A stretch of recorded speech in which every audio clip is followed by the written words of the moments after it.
ரொம்ப ரொம்ப முக்கியமான ஒரு கரண்ட் அஃபேர்ஸ் இது. ஒன்றிய அரசு நிதி ஆயோக் 2023-24 அறிக்கை.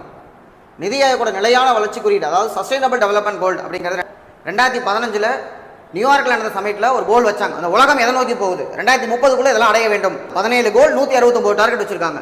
இதை இந்தியாவில் மானிட்டர் பண்றது யாருன்னு பார்த்தோம்னா நிதி ஆயோக். அதில் ஒவ்வொரு மாநிலத்துக்கு ரேங்க் போடுறாங்க. உலகமே இந்தியாவுக்கு ரேங்க் போடும்போது இந்தியாவுக்குள்ள இருக்க எல்லா மாநிலத்துக்கும் நம்ம ரேங்க் போடணும். அப்போ தான் நம்ம ஒவ்வொரு மாநிலம் முன்னேறினா தான் ஒட்டுமொத்த இந்தியாவும் முன்னேறும். அதில் உத்தரகாண்ட், கேரளா 79 பாயிண்ட்ஸ் வாங்கி 179 பாயிண்ட்ஸ் வாங்கி முதலிடத்தில் இருக்காங்க. தமிழ்நாடு அப்போ நிதி ஆயோகோட நிலையான வளர்ச்சி குறியீட்டில் எத்தனாவது இடத்துல இருக்குது அப்படின்னு கேட்டோம்னா 2வது இடத்தில் உள்ளது. அப்படிங்கிற ரொம்ப முக்கியமானது. 3வது இடத்துல கோவா இருக்கு. நிலையான வளர்ச்சி இலக்குகள் 17 கோல் இருக்குன்னு இப்போ தான் சொன்னேன். 169 டார்கெட்ஸ். இந்தியாவில் தமிழ்நாடு எதிலெல்லாம் முதலிடத்தில் இருக்கு அப்படின்னு பார்த்தோம்னா வறுமை ஒழிப்பு, சுற்றுச்சூழல் பராமரிப்பு, குறைந்த செலவில் மாசிலா எரிசக்தி, இது மூணுலையுமே நம்ம தமிழ்நாடு முதலிடத்தில் இருக்கு. 10 குறியீடுகளில் தமிழ்நாடு எதில் முன்னிலையில் இருக்கு அப்படிங்கிறத அடுத்த ஷார்ட்ஸ்ல பார்க்கலாம். தேங்க்யூ.